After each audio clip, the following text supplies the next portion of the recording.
Hello, everyone, and welcome to the panel from Cyber Worlds to Wave Worlds, a Mega Man Star Force retrospective 20 years later. That's right. It has been 20 years to the year, not quite to the month, but to the year. December 2006 is when Mega Man Star Force initially came out in Japan, and we're going to be going over the history and all the of the story. We're going to be going over the history of Star Force from its very beginning all the way up to. And we're going to mention a little bit about the Legacy Collection and everything in between then and now.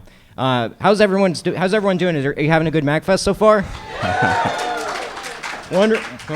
Wonderful. Some of you guys might have been seeing me repping Star Force throughout MAGFest already. I'm sure you have. If you were at MAG, you certainly have probably seen me a few times. But yeah, let's just go ahead and get into introductions now. Okay, so starting with introducing myself, I am MethodicalSubie, aka Methodical_overheat on Instagram. I am a cosplayer and amateur prop maker. I've been doing this sort of stuff on and off for about 3 years. I'm trying to do a bit more like right now, but my skills generally tend to involve like foam crafting, 3D printing, and lots of sort of like other ancillary stuff, CAD. Stuff like that. So that's generally my creative outlet, and I'm also add to that the knowledge that I have about Mega Man as a series in general, and just the overall passion I have for this as well. So that's primarily what I do most of the time. And I'm MegaRockEXE. Some of you have probably heard me. My name's Hugo, by the way, so I'm a real person behind that fuzzy face over there that you've probably seen online. And I'm the co-founder of the Rockman EXE Zone, also known as TREZ. We've also been around for about 20 years, I think. So yeah, exactly. We've run quite a site over there, and I'm really grateful for the people who helped me run the site as well. So your site's about as old as Star Force, I think. Yeah, it really is. So 20th anniversary for us too. So yeah, exactly. Yeah. All right, and. Also, yeah, I mean, I played the Star Force series, big fan, and I'm glad to talk about what I know and share it with you all. So I'll kick it off, and just starting with some of the development history, you can see some of the early sketches of what the character looked like, Geo, and his backstory. It's primarily started as a successor to the Battle Network series. I mean, it came 1 year right after it. It aimed to be more of a standalone title, and kind of feels separate, but a little more similar. New hardware, new direction. So this is coming out on the Nintendo DS. It was already an established system at the time in 2006. So it also wanted to embrace the hardware, right? So use the touch screen, use the new hardware for 3D battles, make it more exciting, right? Simplified combat too. So often criticized for this, but it takes place only in the back row. Some people say it's kind of like Punch-Out, right? That you can only dodge and move left to right and maybe jump to attack, and that's kind of what sets it apart. And they also tried some media tie-ins, things like anime, manga, and accessories, and accessories that TV and plug and play right there, toys, right, to kind of promote the game. And what we see here is also just one of the versions of the first game. So Star Force, the first game came in 3 versions, which is almost unprecedented at the time. Wait, did you say 30 versions? I thought there were 3. There's 3 versions of Star Force. 3 versions of the first Star Force game: Pegasus, Leo, Dragon, and rightfully faced a lot of challenges in trying to reach this Battle Network audience. They're trying to target younger audiences and try to create a new followers for the brand, and there's kind of a challenge trying to appeal to both, honestly. But this is one of the first images that came out when the series was first introduced, and it just inspired a whole world of differences. You see Mega Man flying through this brand new wave world, and it inspires, like, what could this series be about? Here's just an overview of some of the characters from the series, the human characters at least, or some of the more main characters. We have Geostellar, the protagonist.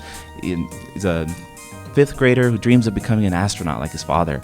And he swore never to go to school again after his father was lost in space, until a mysterious device sparks his encounter with Omegasys. And Omegasys is an alien from the planet AM, and he's kind of just landed on Earth, and he's a very gruff and battle ready and aggressive kind of personality. It really conflicts with Geo, who's more timid and I don't want to do that kind of thing. So it creates a very nice contrast that makes it a bit more well-rounded in general. Yeah, they help each other grow. And then we have some of the more classic friends. You have Bud Bison, a classmate of Geo, who is eager to fulfill the needs of both his friends and his stomach. And Luna Platts, the class president and queen bee of Geo, and her heart can't help but flutter at the thought of Mega Man. Kind of like a Spider-Man kind of reference here, where it's like they love the idea of this masked hero, but they don't know who he is. Zach Temple, like the brainiac of the group, and like he can offer knowledge in times of need for the group, and the kind of local celebrity, Sonia Strum, a musician who lights up the hearts of her massive teenage fan base. And she might look like an outward shining star, but she hides a lot of grief hidden behind her. And the game's story really goes over her grief and the things she's going through. So it's just bright and happy on the outside, and kind of sad on the inside. Just very melancholy in general, at least at first, anyway.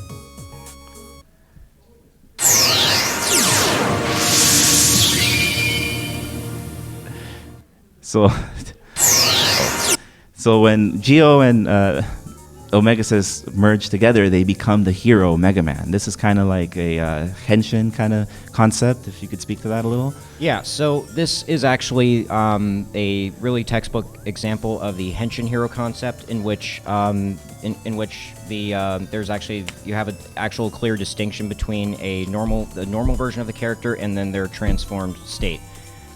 In which they actually do all their battles and combat stuff and just their generic hero stuff or whatever. And of course afterwards, they, especially like in the anime, they then transform back to their normal selves, and they just go about their day like nothing happened, more or less. So it's like there's trouble in the streets, they turn into this hero, and then they like turn back in secret. It's basically EXE Stream but Star Force, at least the anime. Yes. Right. And we have a couple of these are called EM wave changes, and Geo is not the only one that undergoes these. We have Taurus Fire. This is the first boss in the first game, and you have the EM being Tauros, who combines with the friend Bud, and they become Taurus Fire. And later in the series, they kind of become able to coexist, and he just transforms into Taurus Fire to save the day sometimes. So that's kind of interesting, more hero or villain turned hero situation. We have Queen Ophiuka, which is a combination with Ophiuka and Luna, this other friend, and we don't really see them much often, but another case of like a friend becoming an enemy temporarily, at least. Harp Note, just another embodiment of the bright musician Sonia, but like with the harp EM being combined, and they still kind of coexist as well. And then series regular villain antagonist kind of rogue, I can't go not mentioning him, and he's a combination with Solo, and or I don't remember who the other one was, but like he just hates Geo and everything he stands for, all the stuff about friendship. He's like all about isolationist and like loneliness. He's the complete opposite. Yeah, exactly. He's the polar opposite in so many ways from Star.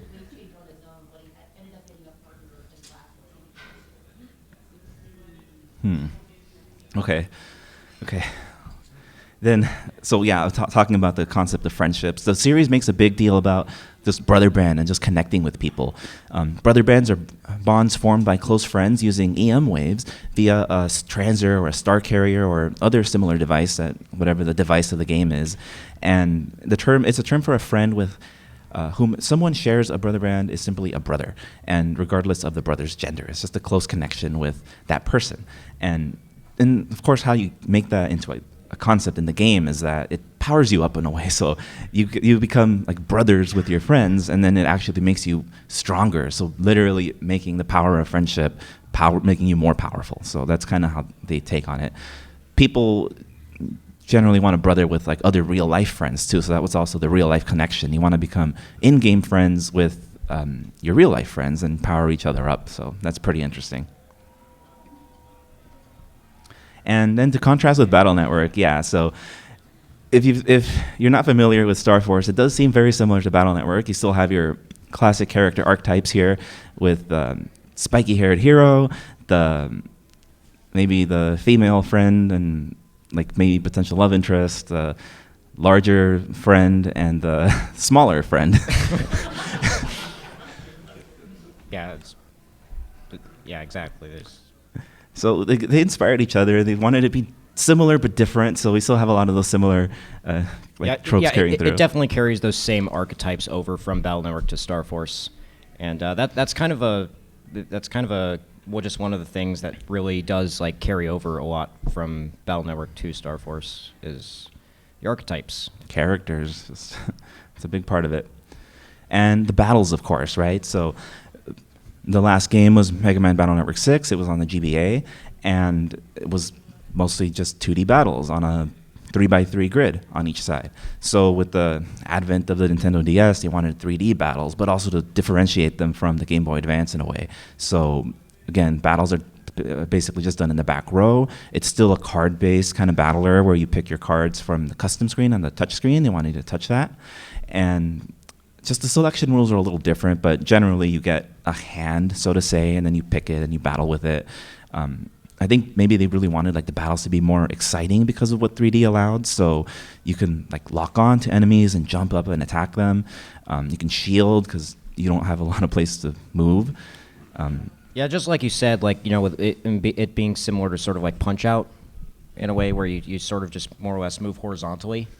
And, you know, it's just like you can make attacks, but you just bounce back. It's not like the sort of, you're not moving along an XY grid, more or less. You're just, so they definitely had, you know, different ideas going into designing the battle system for Star Force to sort of take advantage of this. Right. Limitation breeds creativity, so that's an interesting way to view it.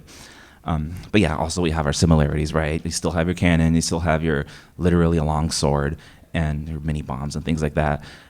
We have a little key difference here is like you have Sonya as a battle card? What is that? This is her brother card or so appearing in the folder, and you could use her power, so to say, to just get like a random chip or like transform into the transformations. That takes me to the next slide where just like in Battle Network, you also have like transformations each game that are different for Mega Man. And in the first game, again, it was 3 versions. You have the Pegasus Magic, this like satellite admin, this EM being that is just this Ice Pegasus, right? And you form to become literally Ice Pegasus Mega Man in battle, and it gives you some certain powers and abilities. Leo Kingdom will give you his power to become Fire Leo in battle, and then Dragon Sky will give you his power to become Wood Dragon in battle. And yeah, generally people say the Wood one is the Dragon one's the better one, just because you get so much more cracked abilities, and it's just unfortunately that's the way it is. But they function similar to Battle Network's crosses in that if you get hit with your weakness, you get knocked out of it. It's kind of lame in that sense because you only get one of these, not a bunch of them, but they're still powerful, and it could be pretty exciting in battle.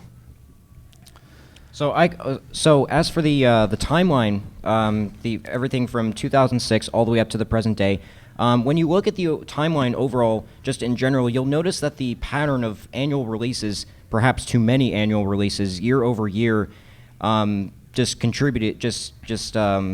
There was this problem all the way back then with the oversaturation of games at the time, and so quite literally, for instance, June 2006, Battle Network came out, and just months later, in the same year, that is when Star Force came out, and you had, and then the same would be, this annual release cycle just continues into, you know, with Star Force 1, 2, and 3.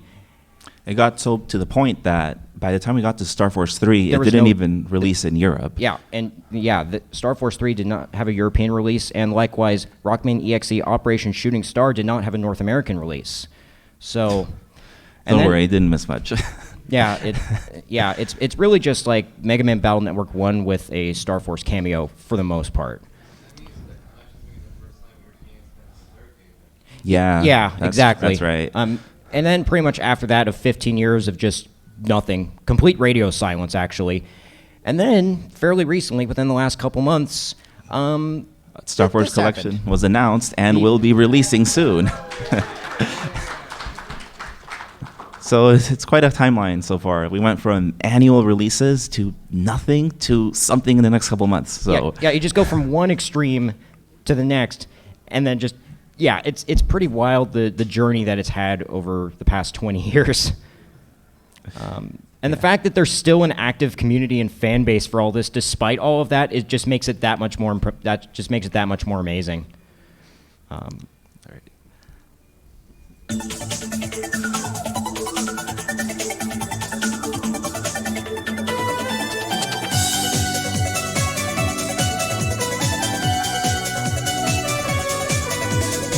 So this is just one of the versions of the game.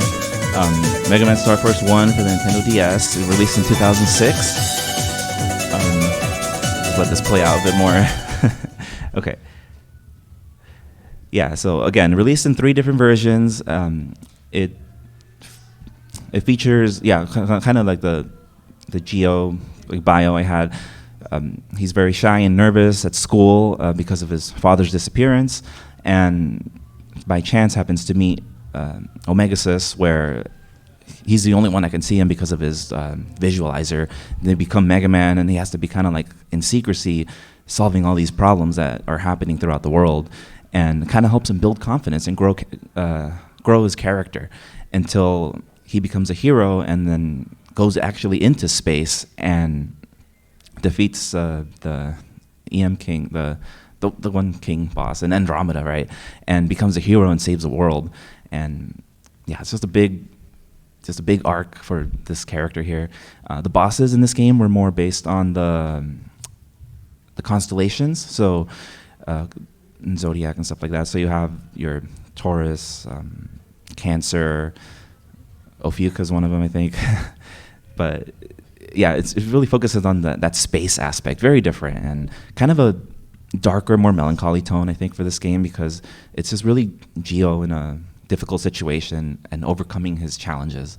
It's a lot of people like the story that this game has to tell, just because they can probably relate to the Geo character and what he's gone through.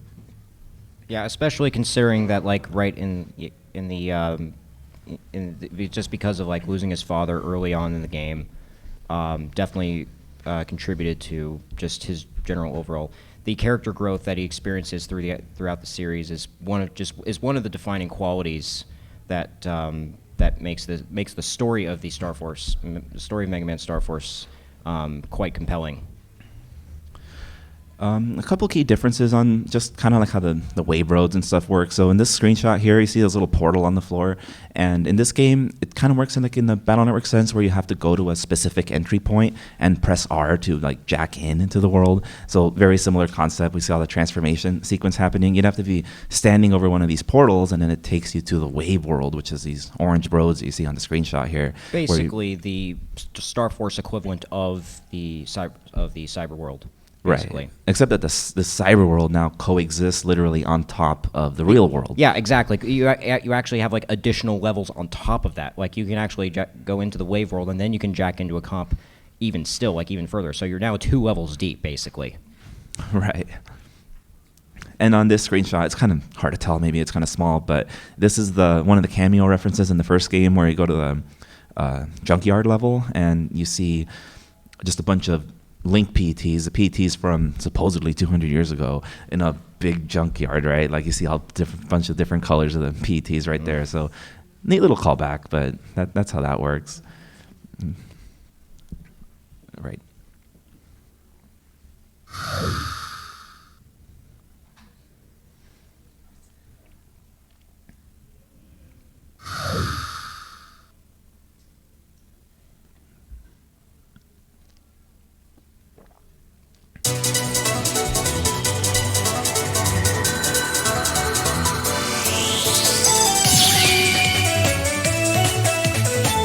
Mega Man Star Force 2. This is more of a controversial title, I want to say, but I personally liked it, so I'm going to go to bat for this one. It's a game that already subverts expectations. Geo explores the world and the mysteries in it. So you fight and you encounter things like cryptids or other strange, unexplained artifacts, things like that. The world's mysteries, like you fight the Yeti, the Loch Ness Monster, or at least things based on that. You visit a world inspired by the Nazca Lines down in South America. This is also where where our main rival that we just explored, or we just mentioned earlier, Rogue, he makes his appearance here. in Star Force 2. Right, a descendant from an ancient civilization, which you discover in this game too. So it just really explores like the mysteries. Like I really love that aspect of it. Just how you discover just how things that were myth are real, like and through the power of waves. I guess that's how they excuse it. But it's a controversial game, but hopefully people will come around to it come the Legacy Collection. Yeah, so here in the first screenshot, we just see a battle with Rogue, and it can be kind of tricky if you don't know how to deal with them. And also, love it or hate it, the Skywave kind of gets introduced in here. It's a very popular music track, at least. You'll be hearing that one a lot. But the concept is like, here's how it was introduced in the game. This conflict is on the other side of the world. How are we going to get there?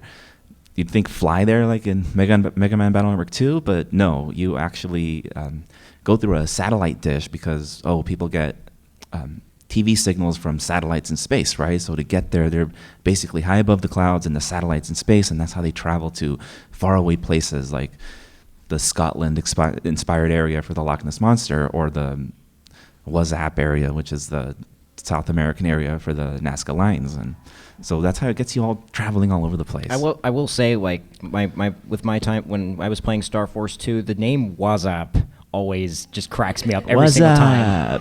Wazap!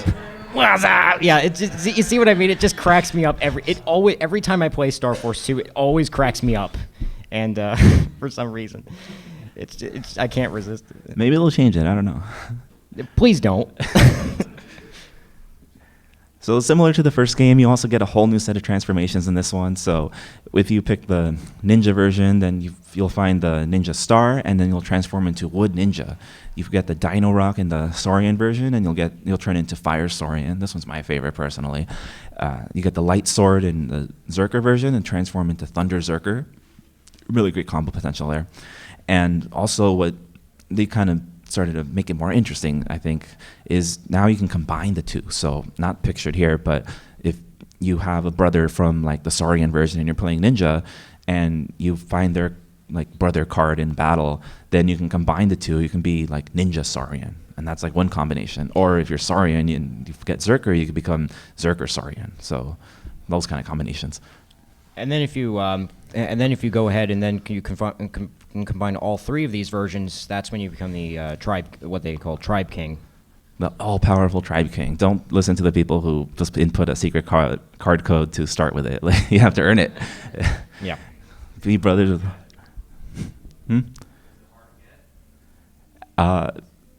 It should be hard to get. Not everybody should have it. Yeah. By buying a specific accessory they wanted you to get, so that, I don't know, it was supposed to be accessory locked, but everybody just shared it through codes like that, like touchscreen codes, and then everyone started with it and made the game too easy or online too broken. But realistically, you'd have to get all three of these in battle and then combine and like, wow, I'm super powerful. But yeah, that's just how that went.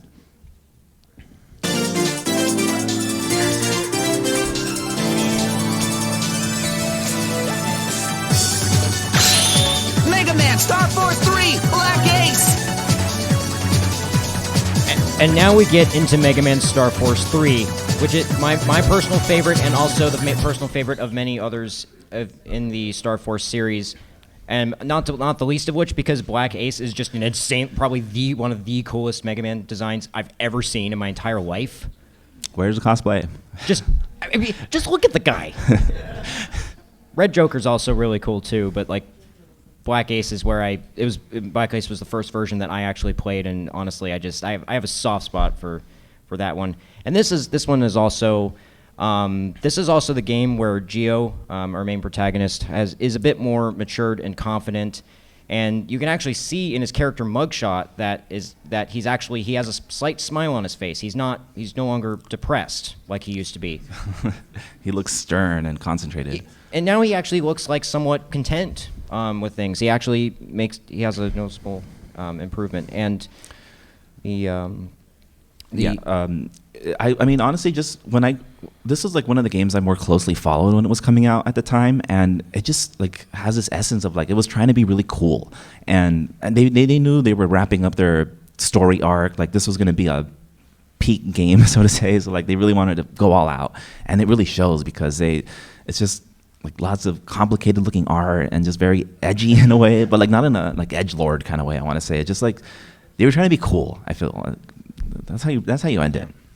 And with this version, with Star Force 3, you actually have a bit more. It generally focuses on a card theme. For instance, like you have King, Joker, Queen, Jack, Spade, and just the names of various characters. Like card related things, right? So it kind of follows that. And then, understandably, of course, this is one of the most popular game among fans, and interestingly, crucially, there was no European release for Star Force 3. Yep, they got none. Which is bizarre. Like, why? It's just not popular enough. They missed out. But that doesn't explain why Star Force. But I don't know. Yeah, it's unfortunate, but I could rant about this for a bit, to be honest. But then again, like EXE Operation Shooting Star didn't get a North American release, so yeah. Jeez.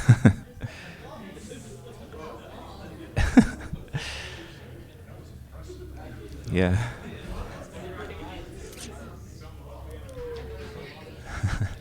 And this is also the version of Mega Man Star Force where we go from the normal, the introduction of the concept of noise starts to come into play, and they kind of went back in a way to like the style change solution. So instead of just having one ultimate form for every version, I mean they still have one, but you also have a bunch of these like style change equivalents where after battling a certain way and just you'll be randomly assigned a noise change based on maybe like an existing boss, like this one's based on Taurus over here, and in all kinds of the elements too. So there's dozens and dozens of combinations that you can become, and it just really changes the combat in a way because you can really build to be like an electric like folder or something like that, which you couldn't really do if you played like Ninja version, right? Like why would you ever do that? You could only pick one thing.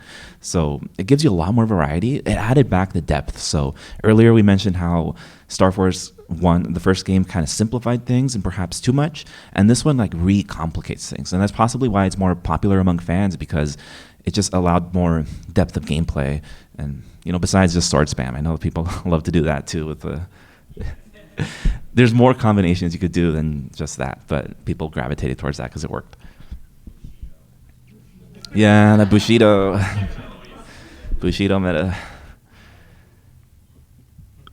So this is where things start to get a little bit more interesting. With there was originally going to be a Star Force 4, but because Star Force 3, because the Star Force series in general just did not become the spiritual successor that Capcom originally intended for it, because this was supposed to ride off the coattails of Battle Network and sort of continue that momentum in a new way. Unfortunately, it didn't pan out the way it was originally intended. And so this just kind of fell by the wayside as well. But if it did release, we would have gotten a new character and a completely different theme, more of a hacker type of thing, as the case here. The character in the center of the image there is actually a character by the name of Kazuma, who is actually related to Lan, who actually is related to the Ikaris. That's right. Geo is not related. That's right. Geo is not related to Lan in any capacity. Yep, that honor goes to this guy instead, Kazuma, and he is basically a sort of a Wild West hacker, fugitive hacker type with an 8 million Zendi bounty on his head, supposedly. So this guy's just a total rogue type of individual that was supposed to. Yeah, he actually teams up with Geo and there's Well, it could have been, but this is all we really have on it. Maybe more information will come out in the future, but until then, the next trilogy of Star Force games may never be known, or it could be rebooted entirely, so we'll never know. We never really know. I mean, for all we know, the Star Force Legacy Collection, depending on how well it does, may change this. Potentially, I don't know. Maybe that's just me being optimistic. Did I mention I like Star Force too much? I mean, it's the hopefulness in me that's like wishing for this to get back going again. It makes me think things. Huh? It just makes me wonder sometimes. Okay. So just kind of moving on to some other characters that were a little more miscellaneous, may have forgotten, but like you have the Mr. Hertz here. It's kind of the equivalent of this series, like Mr. Prague, and these little guys just kind of exist throughout the world and kind of just help the world move around and stuff like that.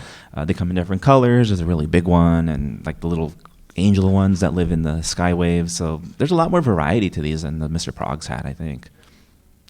We have Acid Ace, who's also another really popular character from the third game. This is the combination with, I'm forgetting the guy's name, but Ace. He's like a very mentor figure to Geo in there, and he's like has a high-ranking position at the Waza place and Waza. Waza, because it's like a play on. Sorry, like, I couldn't help myself. It's close. It's close. No, Waza, like the space agency that's like spoofing the Japan Space Agency, basically, but the one that lives in the universe. And he's like a high-ranking person there, but spoiler, something happens then. But like he's still a popular character. Kung Fu Kids, I thought he was kind of relevant here just because he's a fan design. So they still ran fan contests for characters, and this is the one that won. So he appears in the second game. Dark Phantom also appears in the second game. He's also kind of like a recurring villain in a way because he just keeps showing up and it's always like the villain's right-hand man or just getting in the way. And you fight him a lot and you see him a lot. So Dark Phantom's also kind of like a series staple.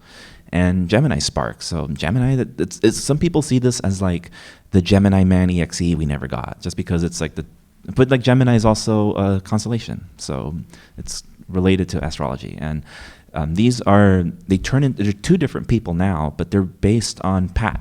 So Pat, EM wave changes with Gemini. Right. When EM wave changes, he splits up his personalities into these two, the dark and the light ones. So that's a pretty interesting concept there. And you fight him in a couple games too.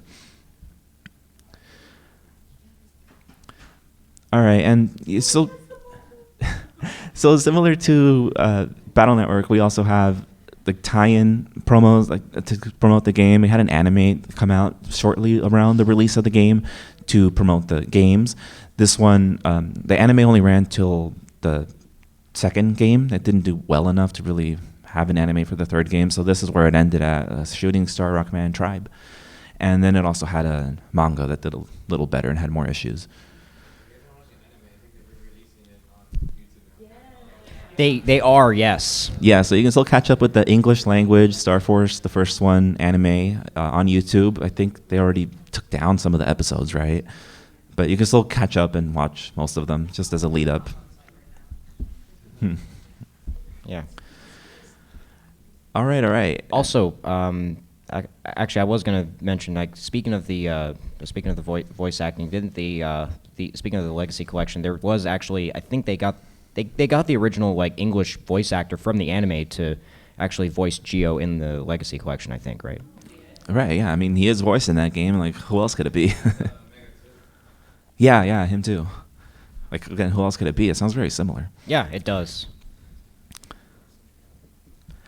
So here, Miscellaneous, so just again, other accessories and things like that to promote the game. One of them was the TV game, Shooting Star Rockman Wave Change on Air, which we have right here, actually. This rare Japan-only game is something you just plug into your TV, and then it's a Star Force game. Like, here's one of the game modes you have. There's a couple other game modes. Primarily, what you play is like this boss rush mode where you just like fight the bosses, and with this rather awkward motion control. So this is there's an arm here that like you wear, might be too big for your adult hands, depending, and you just kind of like swing your arm to like use swords and like shoot, and it's pretty interesting. Might be able to do a demo here depending on how we are time constrained, but yeah, we have it right here. This thanks to our contributor Axel.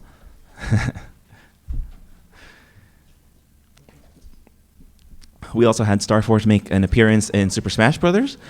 And the final Smash, this is the one from Super Smash Bros. For Wii U specifically, because they kind of messed up the visor on the Switch one where you can't see his eyes anymore. But I mean, honestly, I kind of do like the opaque, shiny visor sort of vibe to it. Just maybe that's just a personal taste of mine. So I fail to see the problem. Well, this is really his only appearance for the most part, except this tiny little thing here is the trophy. So Smash 4 still had the trophies, and the trophy reads, I'll just read it verbatim. It's kind of a summary of what we already know. But in the Mega Man Star Force series, young Geostellar and his alien partner merged to become the powerful fighter Mega Man. They've saved the planet on many occasions, but very few people know this Mega Man's true identity. He appears as part of Mega Man's Final Smash.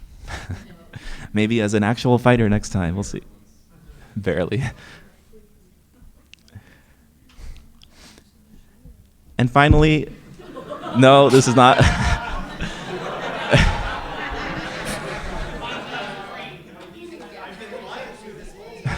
This is not a real message in the game. I made this message up when I turned 30, so it just went viral and people love it and people remix it. I made it, yes.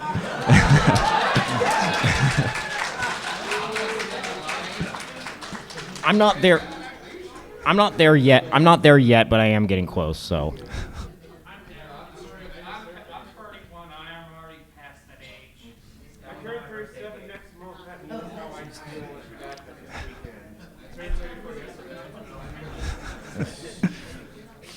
But yeah, that was just an absolute classic of a meme that you made, pretty much. This is probably what got like Star Force into people's minds in the first place. I've seen the conversation around it, people saying, what game is this? Oh, it's Battle Network. Oh, it's Pokemon. It's not. It's Star Force. Yeah. So hopefully people come to know this, that it's from Star Force. It's easy to understand why some people would guess anything other than Mega Man Star Force just because it's not. It just wasn't quite the heavy hitter that it was expected to be originally. Spread the word. Let them know.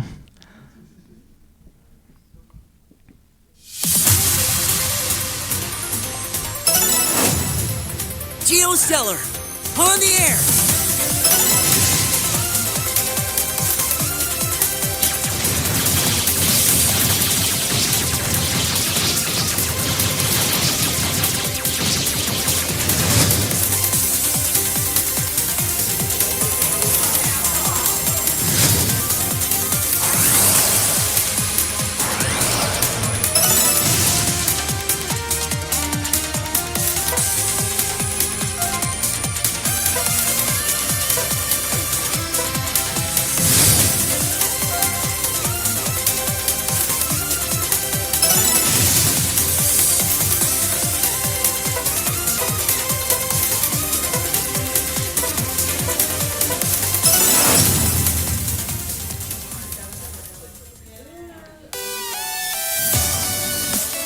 The weather is great in Echo Ridge. It'll be a good night for stargazing. I, Mega, am the greatest EM life form in the galaxy.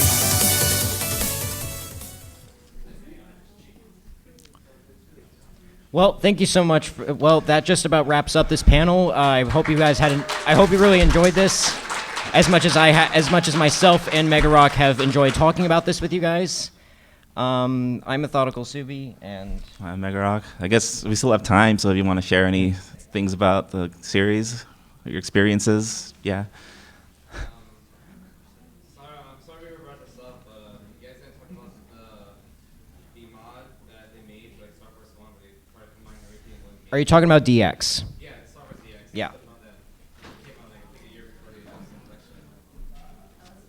Did you guys ever play that or something? We did, but I think I think for whatever reason we just kind of just left it out of this for some reason. Just like know it exists, but know you probably won't get that kind of experience in the collection. So if you know, right? Like, I mean, I haven't played it personally, but I did have a hand in it. I did the logo for that one too, so I had a hand in it. But yeah, it's good if people want to just get in on it now, want to play Star Force 1. That's probably the best way to do it before the collection. Oh, yeah. Yeah, and wait. Yeah. Yeah, it was a killed project that like we I think they canceled the project themselves. I think was what they did. Or they say they don't. I did actually look up to see if I could find any comments on why it was, but it seemed that it went dark. What most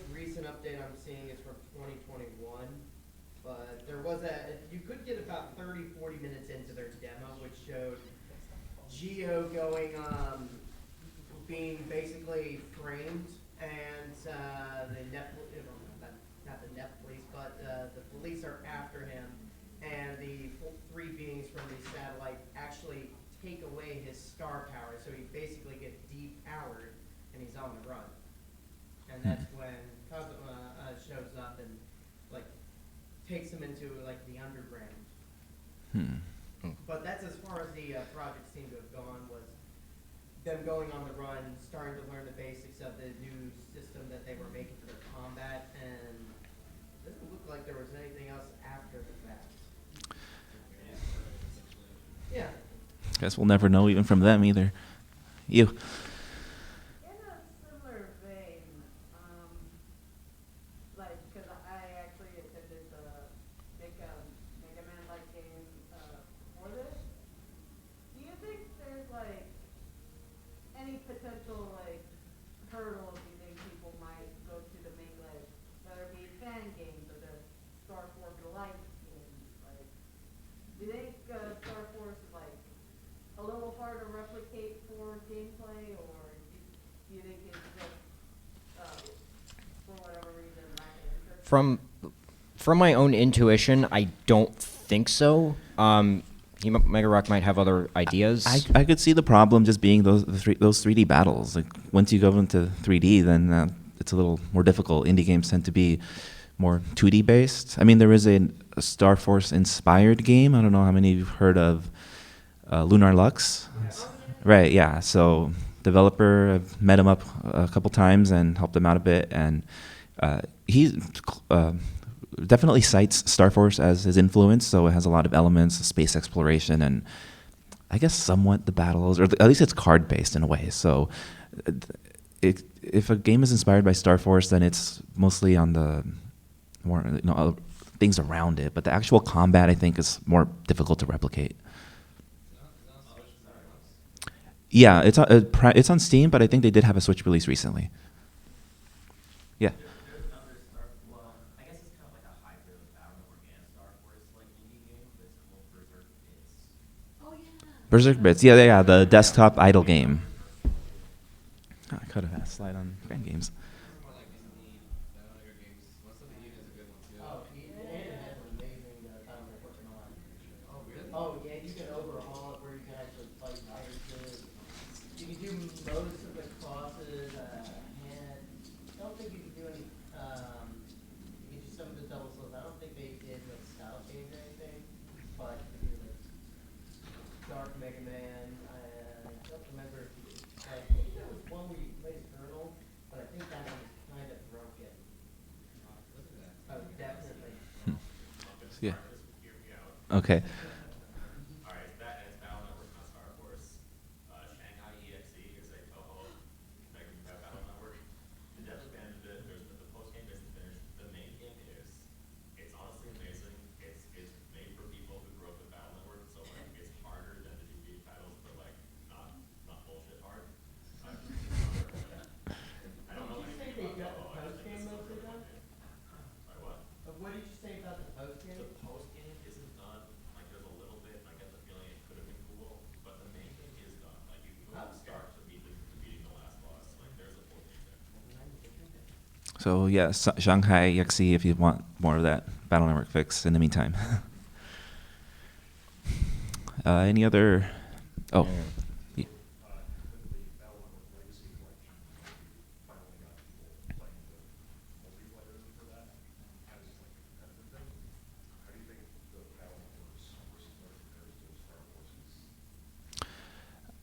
I think like Star Force Legacy Collection has kind of an It's gonna advantage have, here.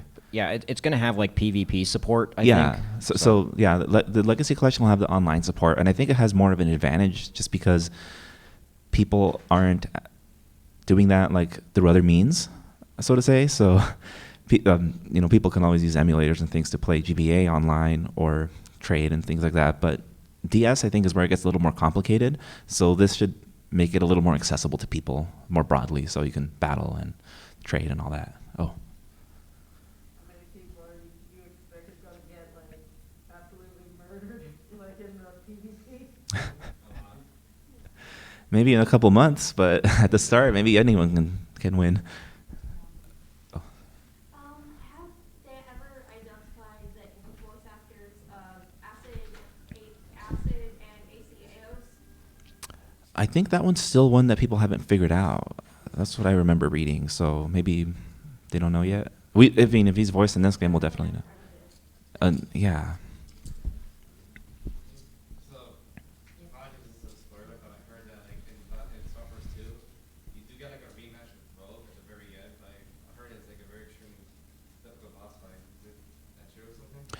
Yeah, I recall where after you get everything, right, like do everything 100%, you beat the final boss, and then there's like an extra section after that where you're just back in the ruins, and then you fight a really powerful version of Rogue.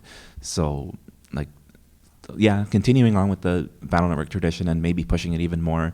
Once you get everything, there's still stuff to do. There's just so much content that really wants to push you to the limit. And one thing that I think Star Force excels at is that it really gives you that power high, like that gives you the potential to do so much damage, and it just like feels great. So you might start out kind of feeling similar, but you're doing like heavy hits by the end, and you kind of have to because these enemies at the end have like a ton of HP. With the Star Force 4 kind of like information that kind of came out after the cancellation, was there anything ever about the Star Force 3 post-game series? I don't think much information came out about 4, which would confirm anything like that, but so it just has to be a mystery up until this point. That post-game seemed like it was going before, but... They could also just not consider it. I mean, how often are post games actually considered canon? I don't know. They tend to kind of not regard them often. Right. Oh, okay.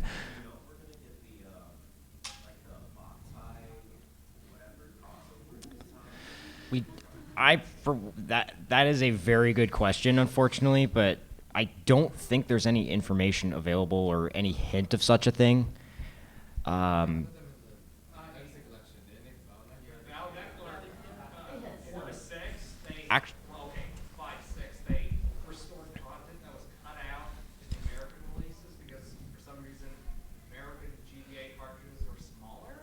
Well, The English language is longer Well, actually, Star Force had a crossover with Lunar Knights. in the first game, right? Yeah. But I think the language they're using on the website seems to suggest they're trying to not include them, or maybe they can't include them. So Copyright thing, because they cut some content from but they left some content out, except like the battleships. Like you never got Soul Cross with the Lake. That was about GPS, that's not that more kind of GTA thing. Right. yeah, so for this one, it's not clear, but I think it's leaning towards they're not going to include it just because maybe they didn't get the okay from Konami or something. A Boktai like? It's basically just Boktai but for Nintendo DS. So yeah, I think it's at least universe-ish related. Like it's a similar looking game. Yeah, they kind of went through the same thing. Alright, so Boktai 1 and 3 are a trilogy. Lunar Knights in Japan was Boktai 4. It takes place in the bad future of Boktai 3. Okay. I can play the Django and Spot as a sentence. Okay, so it's more literal, the connection. They just renamed it to Lunar Knights, and that has nothing to do with the... It makes it sound like it has nothing to do with it. Boktai didn't sound well enough in America, so they were like, this isn't Boktai. This is my recently Lunar Knights.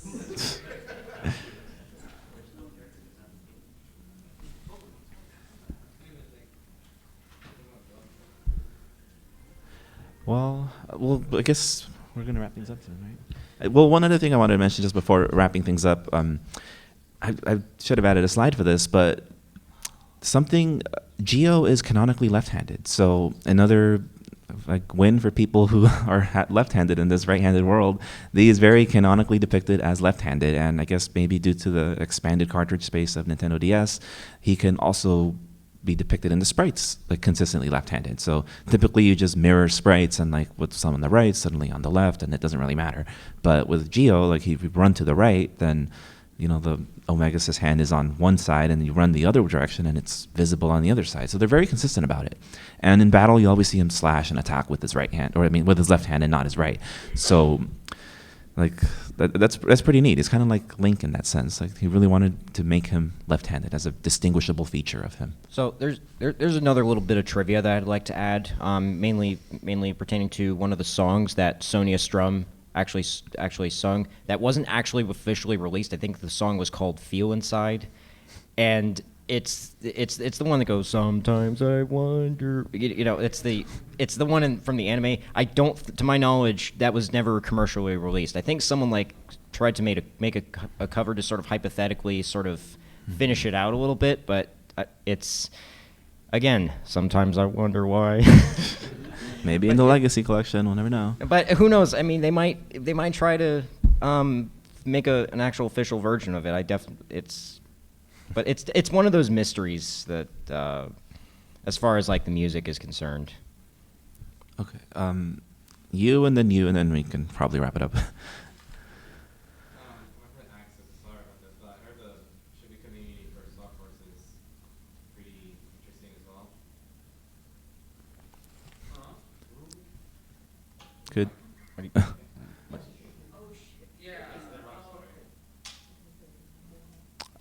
Could you repeat that? There's a bunch of popular ships in the Star Force series. Oh, ships. Yes. Okay, yeah, you're combining the names. Okay. Yeah, it's. I don't want to go back to the slide, but. The girl with Geo. Yeah, it's a competition. Some people want Geo to be with Luna. Some people want Geo to be with Sonia. He's just a boy. He doesn't know.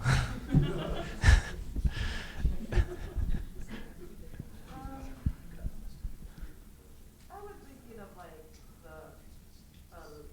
the classic series Legacy Collection, how before Mega Man 11 came out, that in the gallery there was actually concept art of Mega Man Rock with the block dropper that hinted at Mega Man 11. You not in a hypothetical scenario, like if they have to drop like little hints like that, like maybe not Star Force, maybe Battle Network, who knows? Like, what do you think you'd like to see for the art gallery, concept art for when the Star Force Legacy Collection gets out? Well, it would be great to see more of that stuff from 4. It would have to be intentional, though. I want to believe that the one in the classic Legacy collection was a mistake. They just had received a bunch of art and didn't realize that this was from an unannounced project, and it just served as a teaser. But maybe for this, they might be willing to share more information about what could be. So we'll see. Hopefully they do reveal a little more. Okay, then okay, you haven't had to ask the question yet. Thought about putting that I am 30 years old into a ribbon? Greatest thing, you gotta put that in a ribbon.